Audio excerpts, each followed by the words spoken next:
buenas tardes, bienvenidos a Televistazo. Comenzamos las noticias contándoles que la Armada continúa la búsqueda de una persona que desapareció tras el incendio de una embarcación cerca de la isla Puná.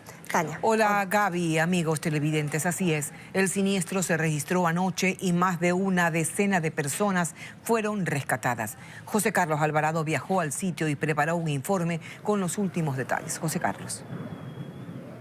La Capitanía de Puerto en Pozorja recibió la alerta aproximadamente a las 7:30 de la noche de este jueves. Un barco se incendió a la altura del sector conocido como Subida Alta, a 4 millas de la isla Puná. En este video se puede observar cómo varios de los tripulantes son rescatados por otra embarcación que estaba en la zona. Pero minutos después, la nave afectada explotó. El capitán de puerto de esta zona detalló cuáles serían las causas de este incidente. De acuerdo a versiones preliminares, se debería a un sobrecalentamiento de las máquinas de la embarcación.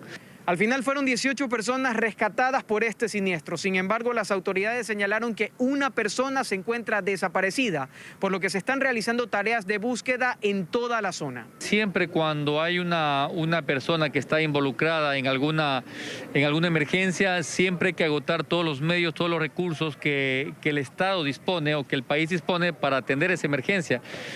La Armada también informó que al momento del zarpe, esta embarcación solo registró a 6 tripulantes y no 19, como luego se informó.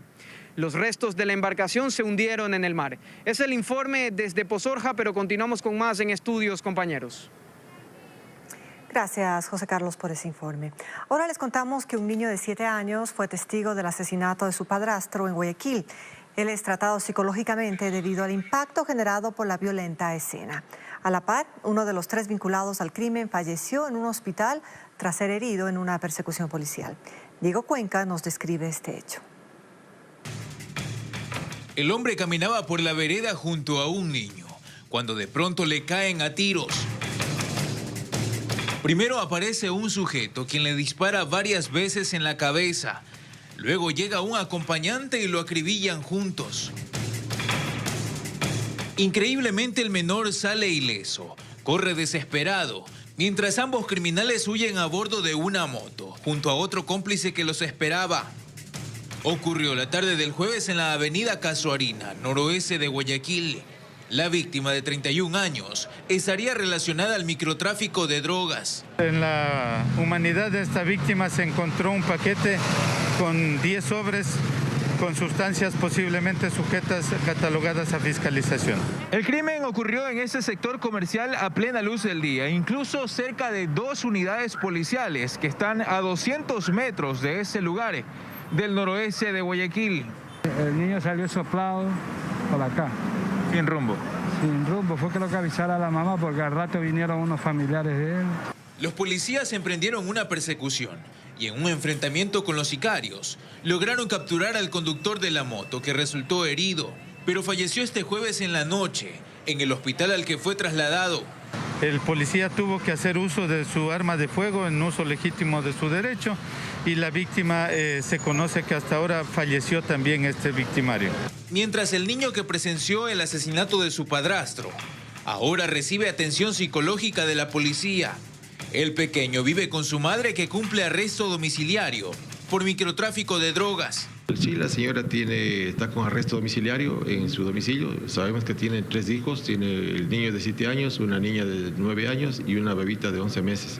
Los agentes siguen la pista de otros 2 sujetos responsables del asesinato, con el que ya suman 360 muertes violentas en Guayaquil, Durán y San Borondón. Gran cargamento de droga procedente de Ecuador fue detectado para sacar los bloques de cocaína que estaban ocultos en el piso y en el techo de la estructura. Más de 1 tonelada de cocaína procedente de Ecuador fue incautada en Valencia, España.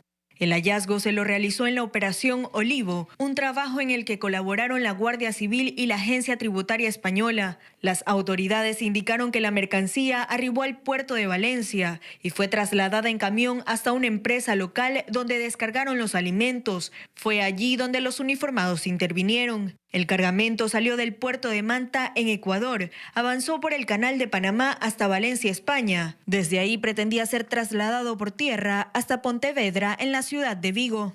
Los agentes manifestaron que el alcaloide estaba camuflado de manera sofisticada en el contenedor, ya que incluso tuvieron que virar el container para cortar la estructura metálica del piso y poder sacar los bloques de la sustancia ilícita. Además, desprendieron el techo porque también allí habían paquetes embalados. El operativo se llevó a cabo tras la investigación que emprendieron al enterarse que una organización criminal iba a recibir una gran carga de droga.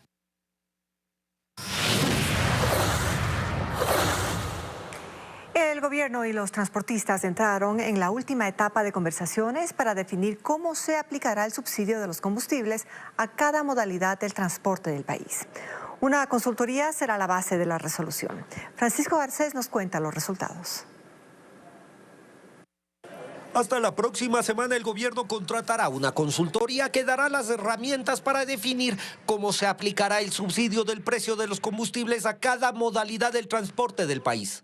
La consultoría se la está contratando ya entre hoy y mañana con la empresa Deloitte, que nos permitirá transparentar absolutamente todos los costos de un corto tiempo. Esta fue la principal decisión que tomó la mesa de diálogo abierta entre el gobierno y los transportistas, que se reunieron en Carondelet la tarde y noche del jueves. En el proceso se debe definir los costos de cada modalidad del transporte, el peso de los combustibles en esos costos, el monto del subsidio y las formas de aplicación. Nos reuniremos cuantas veces sean necesarias. Es importante de una vez y por todas solucionar ese tema. También empezó la discusión de temas complementarios como la calidad de los combustibles y la situación sanitaria que implica la aplicación de aforos máximos en el transporte de pasajeros. Dentro de los parámetros epidemiológicos razonables y en coordinación con el Ministerio de Salud, cómo podemos ir avanzando para ir liberando gradualmente el aforo que nos permitirá ayudar también al sector del transporte en esos temas. Si bien aún no hay definiciones, hay optimismo entre los delegados de la transportación. La focalización apunta a favorecer a todas las modalidades del transporte ecuatoriano y volveremos a reunirnos el día lunes para buscar la solución definitiva, que es la aspiración de toda la transportación ecuatoriana. Aunque el presidente Guillermo Lasso anunció que el subsidio a los combustibles estaría listo en los próximos 2 meses, los miembros de la mesa de diálogo prefirieron no dar una fecha para tener concreciones. Tras la fachada de viviendas y locales comerciales funcionan bodegas clandestinas de combustible en Huaquillas, en la provincia del Oro. Según la policía, a diario se guardan entre 700 a 1.000 galones de diésel, causando un perjuicio económico al Estado de cerca de 2 millones de dólares anuales. Nuestro corresponsal Fabricio Lapo preparó el siguiente informe. En Huaquillas, según la policía, el contrabando de combustible mueve microeconomías. Por eso quienes se dedican a esta actividad ilícita lo hacen desde los patios de sus viviendas ubicadas en la frontera. Realizamos un recorrido y les presentamos el siguiente informe.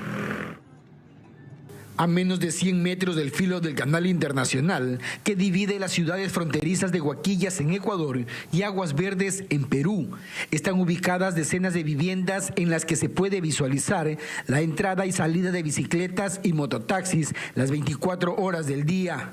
Ellos cargan combustible en galones que luego cruzan por los pasos clandestinos ubicados en la frontera. Giovanni Gaibor, jefe de la Unidad de Delitos Hidrocarburíferos de la Policía en El Oro, sostiene que estas organizaciones delictivas están integradas por familias que usan sus casas como bodegas de combustible. Son familias completas, son incluso vecinos, son microeconomías que de cierta forma se aprovechan del subsidio de combustible que el Estado ecuatoriano da este tipo de elementos.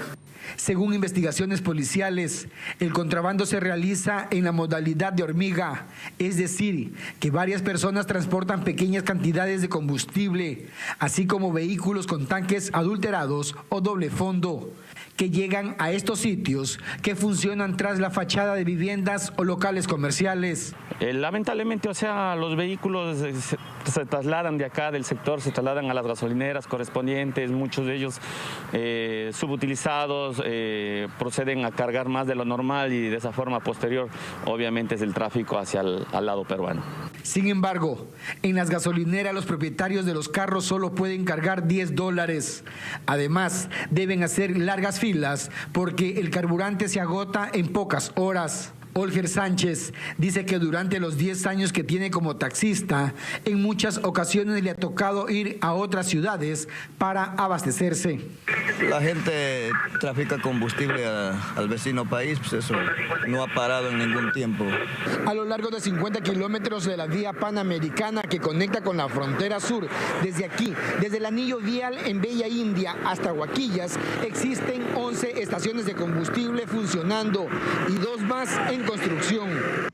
Para conocer sobre el cupo de estas estaciones de combustible en la provincia de El Oro y sobre el incremento de gasolineras en esa provincia, solicitamos una entrevista al Departamento de Comunicación de la Agencia de Regulación y Control de Energía y Recursos No Renovables, pero hasta el cierre de este informe no obtuvimos respuesta alguna. El caso Big Money estaría vinculado a los últimos enfrentamientos de la cárcel de Quevedo, en Los Ríos.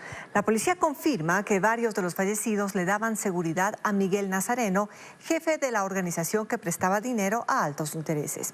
Pero ese no fue el único evento insólito registrado en el sistema penitenciario, como nos informa Fernando Terranova. Que son nuevos, que acaban de ser encarcelados, dicen los reos del Centro de Rehabilitación Social de Quevedo, al ser inmovilizados por la policía. Son imágenes que circulan en redes sociales del instante en que agentes recuperaron el control del reclusorio tras el enfrentamiento que el jueves dejó 6 muertos y 3 heridos. Otras imágenes, en cambio, muestran cuando se retiran los cuerpos. Familiares de los fallecidos acudieron a la morgue del cantón. Esta mujer perdió a su esposo y a su hijo. Ambos estaban recluidos. Afuera los cogen para meterlos en la cárcel porque lo van a cuidar.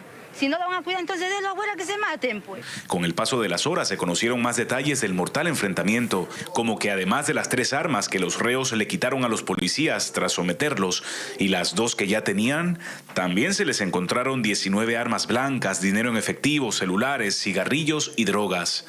El comandante de la policía de la zona 5, Fausto Herrera, confirmó la relación del hecho con la supuesta red de captación ilegal de dinero Big Money y fue preciso. El móvil es porque ellos eran los que daban seguridad al señor Miguel Nazareno y participaron, fueron los autores de los hechos que se suscitaron a pocos días que se realizó el primer allanamiento en el sector de la Venus, donde tuvimos 5 muertes y posterior, al día siguiente, tuvimos 2 muertes en el sector de San Carlos.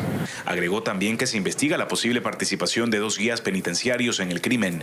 Los guías aprendidos están colaborando en las investigaciones, se les va a aceptar testimonio. No fue la única vulneración al sistema penitenciario que ocurrió el jueves. En la cárcel de Cotopaxi, una guía fue detenida cuando pretendía ingresar más de 100 municiones de dotación de la policía. Pudiendo encontrar en el interior de su cuerpo, en varias partes, tanto en el brasier como en partes íntimas, varias municiones. Al ser fijadas y contabilizadas por personal de criminalística, suman un total de 100 municiones calibre 9 milímetros. Trascendió que la acusada es reincidente, pues habría sido detenida en mayo pasado, cuando en cambio poseía sustancias sujetas a fiscalización, casos que se dan en pleno estado de emergencia carcelaria.